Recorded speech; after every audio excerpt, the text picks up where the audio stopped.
दोस्तों चलिए आज की वीडियो शुरू करते हैं।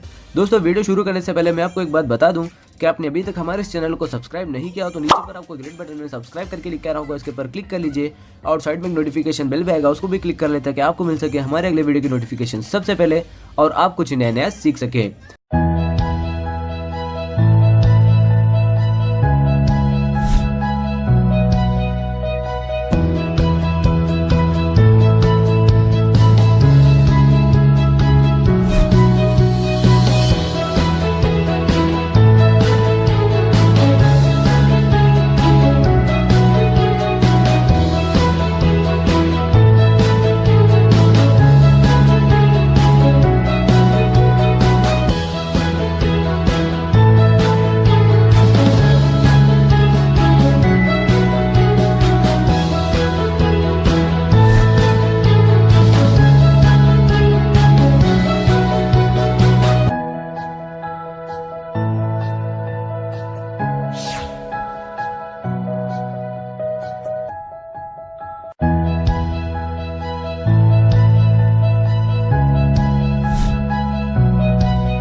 गुड मॉर्निंग फ्रेंड्स, केम छो बधा? आज આપણે શીખીશું ઉદાહરણ નંબર 15।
एक આપ્યું છે r-0 થી r એવું વિધેય આપેલું છે।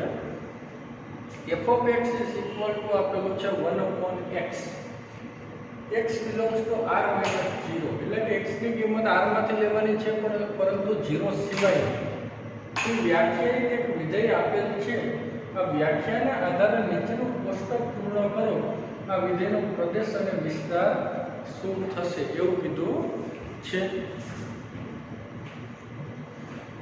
આ કોષ્ટક આપણે પૂર્ણ કરવાનું છે મિત્રો। તમને કોષ્ટક પણ આપેલું છે x અને y is equal to 1/x।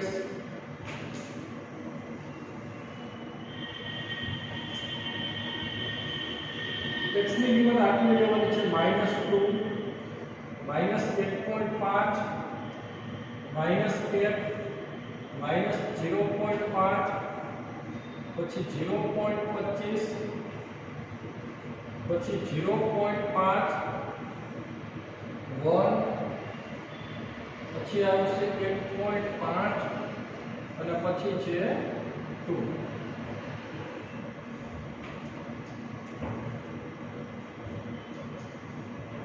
આ વિધેયનો પ્રદેશ અને વિસ્તાર શું મળે મિત્રો? આ y x ની કિંમત આવે અને અહીં નીચે y એટલે કે f of x ની કિંમત નીચે લખતા હોય તો y is equal to 1/x છે। तो आई x ની કિંમત -2 મૂકો તો y ની કેટલી મળી? 1/2 -1 એટલે શું થાય? -0.5। આની કિંમત કેટલી મળી? -0.5। હવે આપણે x ની કિંમત -1.5 હોય તો y ની કેટલી હોય? તો 1/માં આપણે શું મૂકશું? -1.5। એટલે આને આપણે આમ લખાય -1/1.5। 1 ને 1.5 વડે ભાગશું તો મળે 0.67। તો આગળ માઈનસ નિશાની છે, -0.67। 67 આવશે। હવે y બરાબર આપણે અહીં x ની -1 કિંમત આપી છે, તો આમાં મૂકી દો x ની જગ્યાએ -1 એટલે 1 ના છેદમાં -1 એટલે -1 જ છે ને, તો આની કિંમત મળી y ની -1। હવે -0.5 છે, તો y બરાબર 1 ના છેદમાં -0.5 1 ને 0.5 વડે ભાંગીએ તો આપણને મળશે -2 પણ કેટલા મળશે -2, તો આની કિંમત કેટલી આવી -2। હવે x ની કિંમત 0.25 હોય તો y ની કેટલી, તો y બરાબર શું આવે 1 ના છેદમાં 0.25 એટલે કે y ની તો કેટલી મળશે આપણને 4 મળે। હવે 0.5 હોય y બરાબર તો 1 ના છેદમાં શું આવશે 0.5 એટલે 1 છેદનો છેદ ઉપર એટલે y ની કેટલી મળી તો 2 મળશે। x ની 1 હોય તો y ની કેટલી હોય 1 ના છેદમાં 1 એટલે એની 1 જ આવશે। પછી 1.5 હોય x ની તો y ની કેટલી y બરાબર 1 ના છેદમાં 1.5 એટલે અહીંયા શું લખાય 1 ને 1.5 વડે ભાગશું તો પોઈન્ટમાં મળે મિત્રો 0.67 અને 2 આપી છે, તો x ની 2 તો y ની કેટલી આવે 1 ના છેદમાં 2 1 ના છેદમાં 2 એટલે 0.5 થશે, તો 0.5। તો હવે આ આપણે કોષ્ટક જે આપ્યું એ આપણે પૂર્ણ કરી લીધું। તો હવે આ વિધેયનો પ્રદેશ અને વિસ્તાર શું છે એવું માંગે છે, તો આનો આપણે આલેખ ડ્રો કરવો હોય મિત્રો તો કઈ રીતના કરશું આનો આલેખ ડ્રો, બધાને ખ્યાલ જ છે કે x ની કિંમત કેવી આવી -2 -1.5 -1 તો -1 -1.5 અહીંયા આવે -2 પછી -0.5 ની આવી જાય હોય એટલે કે આપણે આ રીતે લેશું -0.5 -1 -1.5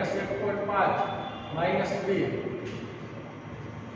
નીચે આપણે આ રીતે લેવા -0.5 -1 -1.5 -2 0.5 નો સ્કેલ માં રાખીએ છીએ। આ બાજુ આપણે 1 0.5 પછી 1 1.5 અને 2 હજી આપણે આગળ જવું હોય તો 2.5 3 3.5 અને 4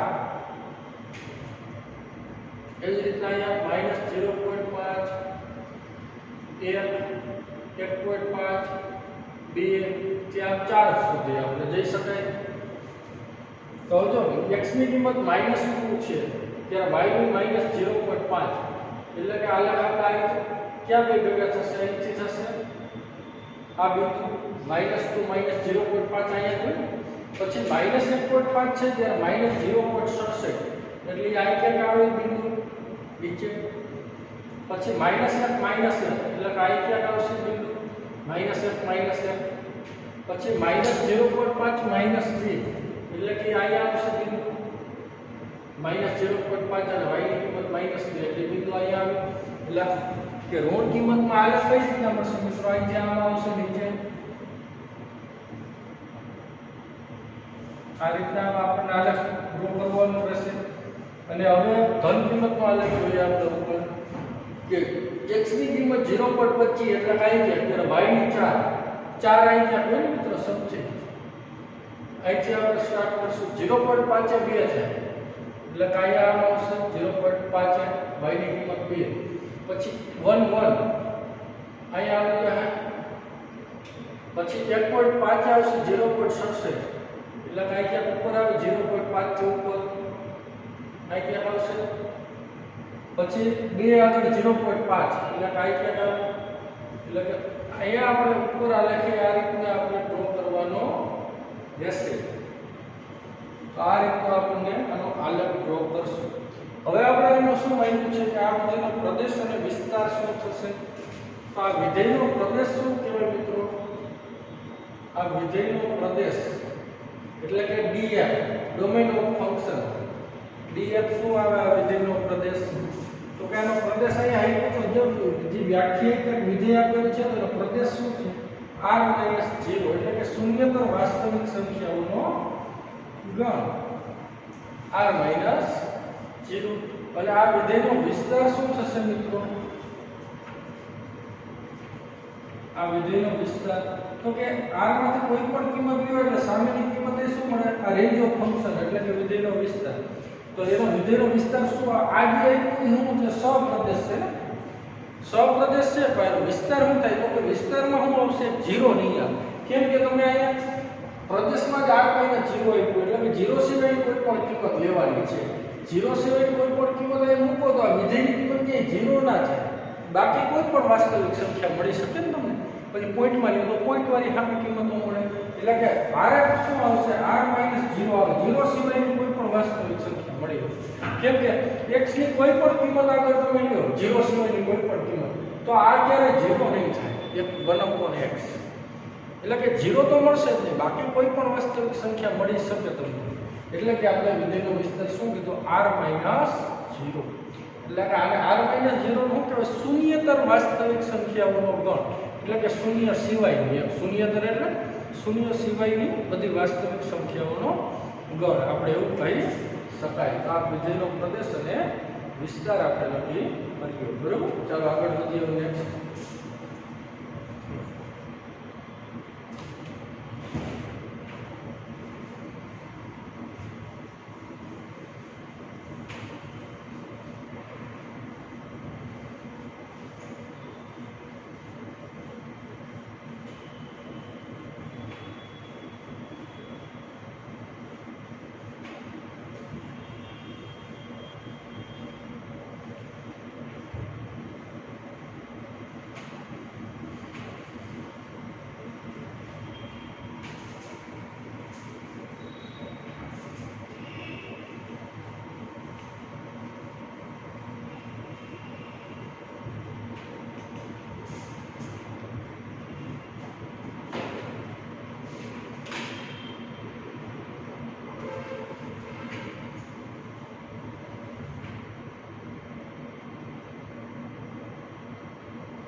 જો મિત્રો શું આપેલું છે? f of x બરાબર x² અને g of x બરાબર 2x + 1 બે વાસ્તવિક વિધેયો છે. એટલે વાસ્તવિક વિધેયો એટલે કે r કરતા વિધેયો હોય પછી r થી r. તો f + g of x મેળવવાનું છે. બે વિધેયોનો સરવાળો કીધો. f - g of x એટલે બે વિધેયોની બાદબાકી માંગી છે. f g of x એટલે કે બે વિધેયોનો ગુણાકાર માંગેલો છે. અને f upon g of x એટલે કે બે વિધેયોનો ભાગાકાર આપણને મેળવવાનો છે. તો આ ચાર વસ્તુ મેળવવાની છે ને. તો આપણે મિત્રો શીખી ગયા ને કે બે વિધેયોનો સરવાળો કેમ થાય, બાદબાકી કેમ થાય, ગુણાકાર કેમ થશે અને ભાગાકાર કેમ થશે. તો ચાલો આપણે આગળ વધીએ કે બે વિધેયો r થી r આપ્યા છે. એટલે કે f વાસ્તવિક વિધેય આપ્યું એટલે કે r થી r આપ્યું છે. અને f of x વિધેયની કિંમત શું આપેલી છે? x² અને g વાસ્તવિક વિધેય છે. તો g r થી r વાસ્તવિક વિધેય હોય તો અને g of x બરાબર શું આપ્યું? વિધેયની કિંમત 2x + 1 એવું આપેલું છે. તો આપણે બે વિધેયનો સરવાળો કરવો હોય તો પ્રદેશમાં શું આવે? છેદગુણ આવે. તો પહેલા મેળવશું a + g. તો a + g ક્યાંથી ક્યાં થાય? r છેદ r એટલે r જ છે. બે r નો છેદગુણ શું થાય? તો કે r જ મળે. એટલે r ટેન્ડ્સ ટુ r. સપ્રદેશ તો બેના સરખા હોય એટલે r ટેન્ડ્સ ટુ r. પછી a + g of x બે વિધેયોનો સરવાળો કેમ થાય? તો a + g of x બરાબર શું લખાય?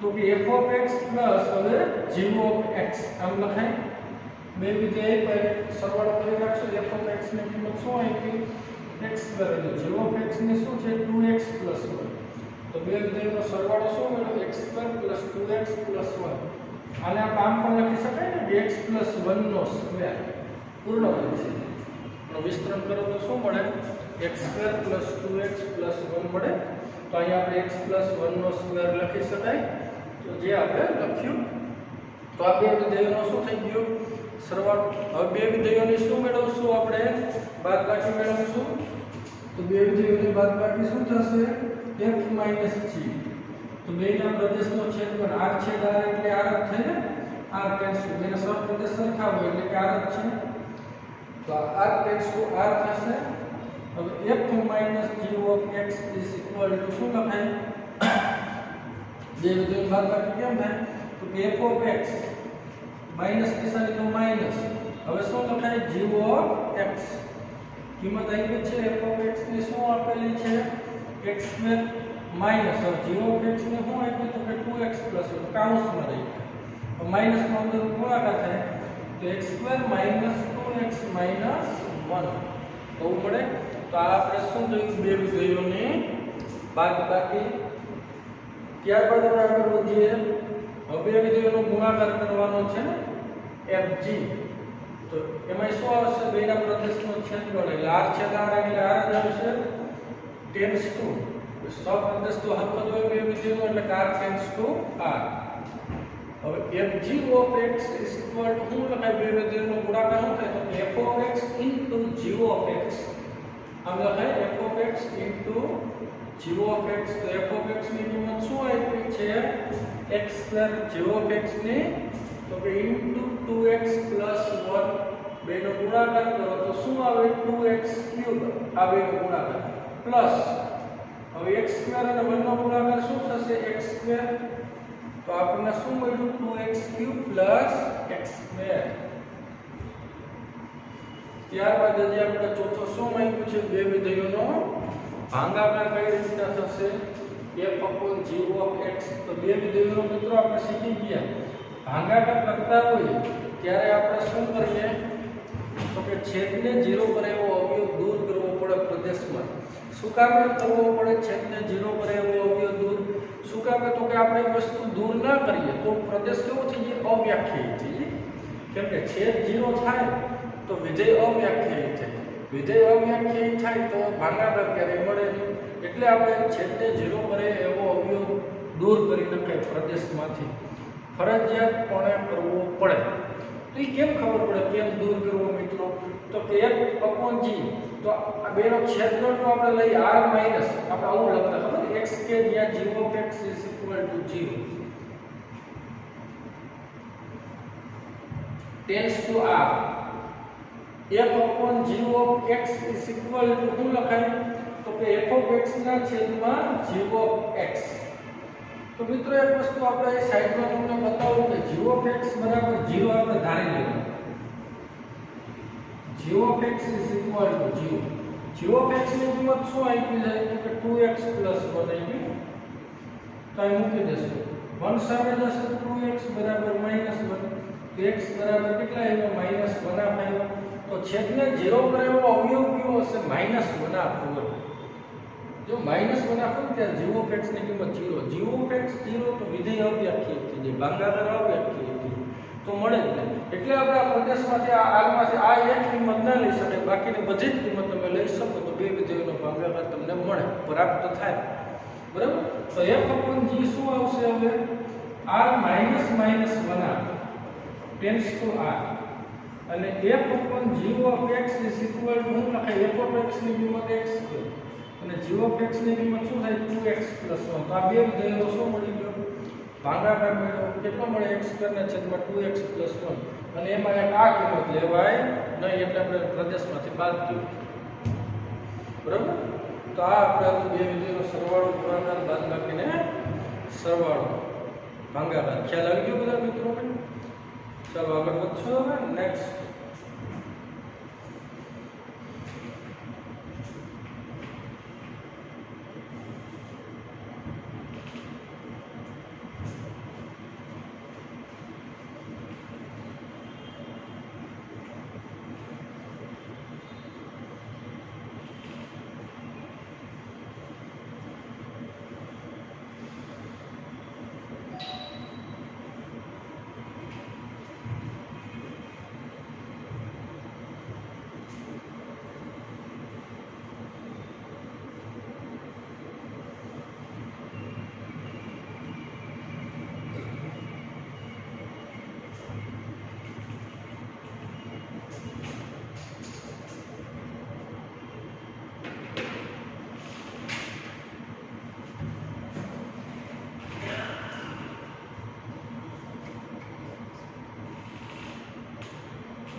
F of x is equal to આપેલું છે રૂટ એક્સ અને G of x is equal to આપેલું છે x.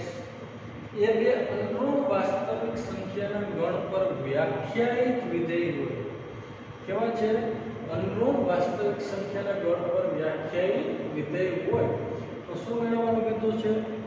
f plus g of x, f minus g of x, f g of x અને f upon g of x આપણે મેળવવાનું છે કે આ ચારની કિંમત કઈ રીતના પ્રાપ્ત થાય એવું આપેલું છે મિત્રો આપણને. તો અહીંયા આપણે બે અનુરૂપ વાસ્તવિક સંખ્યાના ગણ પર વ્યાખ્યાયિત છે. અનુરૂપ એટલે ઋણ ન હોય એવી એમ. તો અહીંયા શું આવશે? f કેવું હોય? r પ્લસ યોગ 0 ટેન્ડ્સ ટુ r પ્લસ યોગ 0 આવું વિધેય આપણને આપેલું હોય ને તો જ અનુરૂપ વાસ્તવિક સંખ્યાના ગણ પર વ્યાખ્યાયિત કરે. અને f of x is equal to શું આપ્યું છે? Root x. અને g કેવું છે? તો કે બે અનુરૂપ વાસ્તવિક સંખ્યાના ગણ પર આધારિત છે. એટલે g કેવું છે? r પ્લસ યોગ 0 થી r પ્લસ યોગ 0. તો આનો પ્રદેશ અને સપ્રદેશ આવો લેવાય. બરાબર? અને g of x is equal to શું થશે? x. તો તે સમયે કે અનુરૂપ વાસ્તવિક સંખ્યાના ગણ પર આધારિત છે. 0 સિવાયની આપણે ઋણ વાસ્તવિક સંખ્યાઓ સિવાયની એટલે આપણે આવી બધી સંખ્યાઓ લેવાય. r પ્લસમાં આપણે શીખી ગયા 0 નો સમાવેશ ન થાય એટલે આપણે r પ્લસ યોગ 0 લઈએ. બરાબર? પ્રદેશ અને સપ્રદેશ ઈ થાય અને આને પ્રદેશ અને સપ્રદેશ આ વિસ્તાર ના કહેવાય. વિસ્તાર એની અંદર હોય કાંઈ એના જેવું હોય. બરાબર? તો ચાલો આપણે પેલા બે વિધેયનો સરવાળો કરીએ. f plus g of x. હવે સરવાળો બાદબાકી ગુણાકાર ભાગાકાર બધું આપણને આવડી જાય કે નહીં? તો ચાલો શું આવશે? f પ્લસ જી એ સીધું કરી નાખશું તો ચાલશે મિત્રો કે f plus g of x is equal to શું લખાય? Okay f of x plus g of x. f of x ની કિંમત શું આપી? Root x. અને g of x ને શું આપેલી છે? x. તો શું આવે? Root x plus x. પછી આપણને શું આપ્યું છે? f minus g of x. બે વિધેયોને બાદબાકી તો શું લખાય? f of x minus g of x.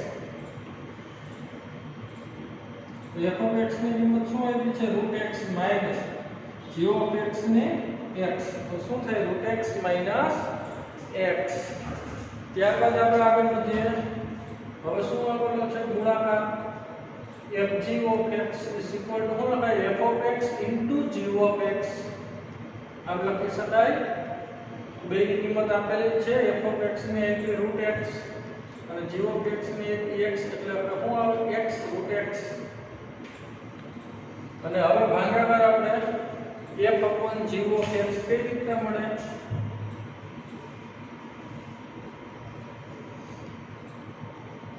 તો હું લખાય f of x ના છેદમાં g of x. f of x ના છેદમાં g of x એટલે f of x ની કિંમત શું આપી છે? Root x. g of x ને શું આપી છે? x. એટલે કે આનો પ્રદેશ આપણે લેતા હોય મિત્રો ભાગાકારમાં એટલે શું આવે? r પ્લસ 0 એનો છેદ. એમાં એક 0 ને કાઢવું પડે ને આપણે. કેમ કે છેદ જાય 0 થાય તો વિધેય અવ્યાખ્યાયિત થાય. એટલે પ્રદેશમાં 0 સિવાયની કોઈ પણ કિંમત લેવાની તો હામે 0 ના થાય. એટલે કે ભાગાકારનો પ્રદેશ શું થાય મિત્રો? મેળવવો હોય તો r plus tends to r plus f upon g of x is equal to શું આવશે? રૂટ x ના છેદમાં x. ભાગાકારનો પ્રદેશ એવો થાય અને સપ્રદેશ એવો થાય. શું કામ? તો કે અહીંયા આપણે 0 ના લઈ શકાય કેમ કે 0 એટલે ભાગાકાર વ્યાખ્યાયિત થઈ જાય ને એટલે r પ્લસ 0 માંથી હું 0 કાઢી નાખું તો r પ્લસ વધે. ને સામે જે 0 ની કિંમત મળે નહીં આપણે. સપ્રદેશમાં 0 આવે નહીં એટલે આપણે બરાબર એટલે આપણે r પ્લસ તે શું રાખ્યું છે? r plus. ખ્યાલ આવી ગયો બધા મિત્રોને? તો ચાલો આગળ વધીએ હવે નેક્સ્ટ.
જો મિત્રો શું આપેલું છે કે અહીંયા જો r એ q થી q પરનો સંબંધ, q થી q એટલે સમય વિધેય આપણે કહેવાય, સમય સંખ્યાઓનો ગુણ, એટલે કે પૂર્ણાંક અને અપૂર્ણાંક બંને આવતી હોય, બરાબર.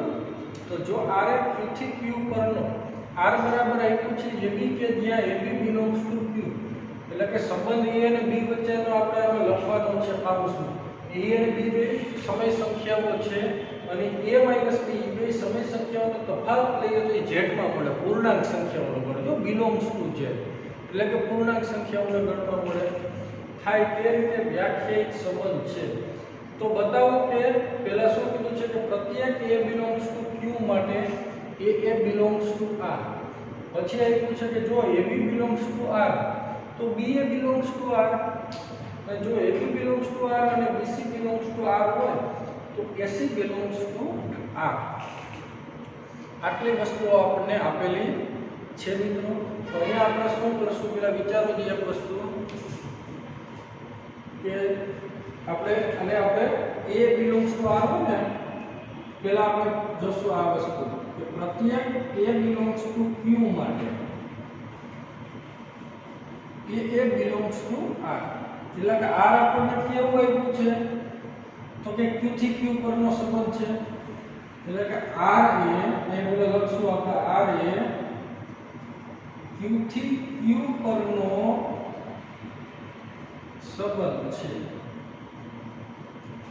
અને r બરાબર શું આપણને આપેલું છે ab કે જ્યાં ab belongs to q અને a b belongs to z. તો પહેલા આપણે આ વસ્તુ બતાવવાની લીધી છે કે પ્રત્યેક a belongs to q માટે a belongs to r. હવે આપણે જો મિત્રો કે a b belongs to z છે તો આપણે ab આવે સંબંધ, a અને b વચ્ચે સંબંધ બને. તો હવે a belongs to q લ્યો તો a b belongs to z, તો a શું થાય, a એટલે 0 છે, z માં જ આવેલી સંખ્યા છે, belongs to z હોવાથી આપણે કહી શકાય કે a belongs to શું થાય r. જે સત્ય છે, જે વસ્તુ આવી છે કેવી છે, સત્ય છે, એટલે કે a નામનો સંબંધ બની શકે, બરાબર, બને છે. ત્યારબાદ આપણને શું આપ્યું છે કે જો ab belongs to r હોય, a અને b વચ્ચેનો સંબંધ હોય તો b અને a વચ્ચેનો સંબંધ આવી શકે r માં, એવું માન્યું. એટલે કે જો ab belongs to r તો ba belongs to r થાય. તો કે જો મિત્રો એક વસ્તુ વિચારો કે ab belongs to r ક્યારે થાય તો કે a b belongs to z. તો આપણે શીખી ગયા કે તો b a belongs to શું થાય, z જ થાય, z જ મળે. તેથી કહી શકાય કે a b belongs to z તો ab belongs to r, તો b a તો શું થઈ જાય, તેથી ba belongs to r. શું કામ a b belongs to z હોય તો b a belongs to z મળે. ધારો કે a b ની કિંમત 5 છે તો 5 છે z માં આવેલી સંખ્યા, તો b a ની કેવી થાય, માઈનસ કોમન લો તો આ માઈનસ આવી જાય, -5, તો આ કેમાં આવે, z માં જ આવે. તો ખ્યાલ આવી ગયો બધા મિત્રો. એટલે કે a b belongs to z હોય તો b a કેવું હોય, belongs to z જ મળે આપણે. એટલે કે આવી b a belongs to z હોય તો આપણે શું લખાય, ba belongs to r. તેથી કહી શકાય કે આ સંબંધ બની શકે. તેથી ba belongs to શું મળ્યું, r. હવે ત્યારબાદ આપણને ab belongs to r અને bc belongs to r, તો ac belongs to r થાય. તો જો ab belongs to r હોય અને bc belongs to r તો ac belongs to r, એવું કીધું. કે હવે જો ab belongs to r તો શું થાય, a b belongs to z હોવું જોઈએ, તો જ ab belongs to r લખાય. હવે bc belongs to r એ આપેલું છે તો b c belongs to z હોવું જોઈએ. તો આ બેનો સરવાળો કરવામાં આવે કે a c એટલે શું થાય તો કે ac belongs to r થાય. a c બરાબરમાં આ બેનો સરવાળો કરો કે a b plus b minus c. તો આ જો આપણે bb નો કેન્સલ તો શું આવ્યું, a c છે. તો આ કેવું મળશે, belongs to r જ મળે.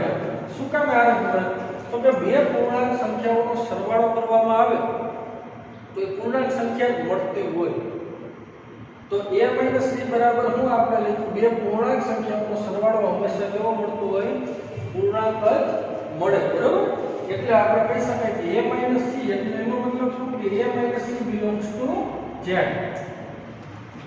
તેથી ac belongs to શું થાય a - c belongs to z અહીંયા આપણે belongs to z જ મળેલું તો a - c belongs to z તો ac belongs to શું થાય r a અને c વચ્ચેનો r નો સંબંધ બને એટલે કે આ કેવું છે તો કે ત્રણેય સંબંધો છે એનું પાલન થાય છે આને આપણે કહો સ્વવાચક સંબંધ કહેવાય a થી a પરનો હોય ને ab belongs to r હોય તો ba belongs to r હોય તો સંબંધ સંબંધ કહેવાય ab belongs to r અને bc belongs to r તો ac belongs to r તો એને આપણે કહેવાય પારંપરિક સંબંધ આપણે ધોરણ 12 માં શીખવાનું છે ડીપમાં આ તો ખાલી અત્યારે તમને કહી દઉં કે આને કયા સંબંધ કહેવાય ઓકે તો ચાલો આપણે સમજી ગયું બધાને બરોબર આ રીતના આપણે આગળ વધવાનું હતું બરોબર આપણે બતાવવાનું હતું કે સંબંધ છે તો બતાવો કે આ a belongs to r મળે ab belongs to r હોય તો ba belongs to r મળે અને ab belongs to r અને bc belongs to r આપ્યું હોય તો ac belongs to r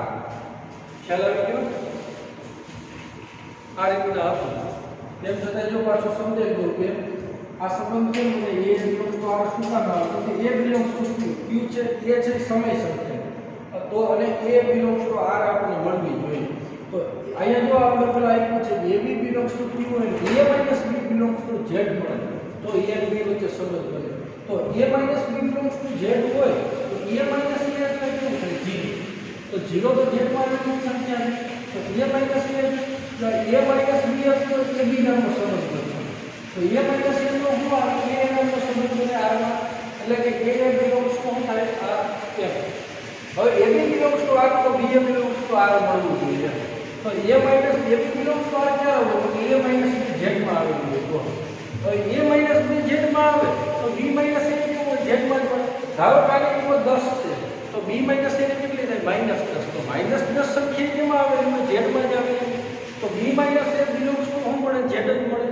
એટલે કે તો ab આમ હોય તો આમ મળે તો b - a belongs to z એટલે શું કહેવાય b a સમજો કહેવાય b a belongs to r ખ્યાલ આવી ગયો બધા મિત્રોને હવે તો આ બીજો કોઈ પારંપરિક સંબંધ છે ab belongs to r અને bc belongs to r આપ્યું હોય તો આપણે ac belongs to r બતાવવાનું હતું તો બતાવી શકાય કે ab belongs to r તો હું આવે ab belongs to r તો ab belongs to r તો શું કહેવાય કે બેનો તફાવત a - b belongs to z bc belongs to r ક્યારે કહેવાય તો b અને c નો તફાવત z માં આવેલો તો આ બેનો સરવાળો કરો આ બે z માં આવેલા હોય તો સરવાળો કેમાં આવેલો z માં અને આ બેનો સરવાળો એટલે શું થયું a - c થાય a - c z માં આવે તો આપણે સંબંધ કેવો બન્યો a અને c વચ્ચે બન્યો હોય તો ac - a - c belongs to z તો આપણે કહી શકાય કે ac belongs to r એટલે આને આપણે કેવો સંબંધ કહેવાય પારંપરિક ખ્યાલ આવી ગયો ચાલો આગળ વધીએ નેક્સ્ટ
હવે જો અહીં મિત્રો f બરાબર આવ્યું છે વિધેય શું આપેલું છે 1 1 2 3 0 -1 -1 -3 થાય તે રીતે z પર વ્યાખ્યાયિત સુરેખ વિધેય હોય તો f(x) ની કિંમત શું છે એ આપણે મેળવવાની છે આપણે તો અહીંયા શું કરશું આપણે મિત્રો કે જો આ z પર વ્યાખ્યાયિત સુરેખ વિધેય એટલે આપણે સુરેખ વિધેય કેવું એક ચલવાળું y = mx + c ધારો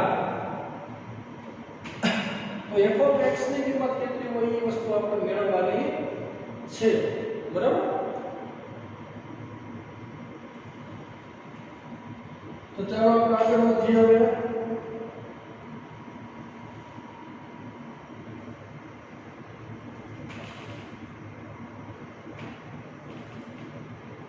તો હવે જો f(x) ની કિંમત આપણે આવું વિધેય આપ્યું છે 1 1 2 3 0 -1 -1 -3 થાય તે રીતે વ્યાખ્યાયિત તો આપણે આ બે કિંમત મેળવીને અહીં મૂકી દઈએ તો f(x) ની કિંમત મળી જાય y એટલે f(x) જ કહેવાય સમજો 1 1 belongs to f હોવાથી f માં આ જોડ આવેલી છે તો આને આ કામ લખીએ કે આ y ની કિંમત હોય 1 બરાબર આ x ની જગ્યાએ ઉપર f + c અને પરિણામ નંબર શું કહીએ f હવે જો 0 - 1 આપેલું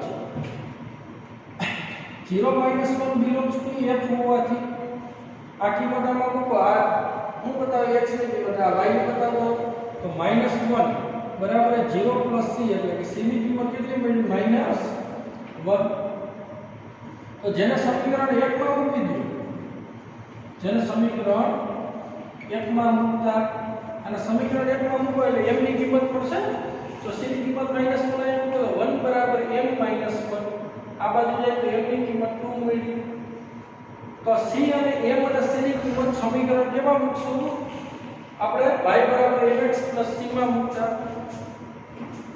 m અને c ની કિંમત y બરાબર mx + c માં મૂકતા તો y બરાબર શું આવે 2x અને c ની કિંમત -1 y એટલે શું કહેવાય f(x) જ કહેતા હોય ને વિધેયમાં f(x) બરાબર શું મળ્યું 2x - 1 તો ખ્યાલ આવી ગયો આ રીતે મિત્રો આપણે મેળવવાનું હતું બરાબર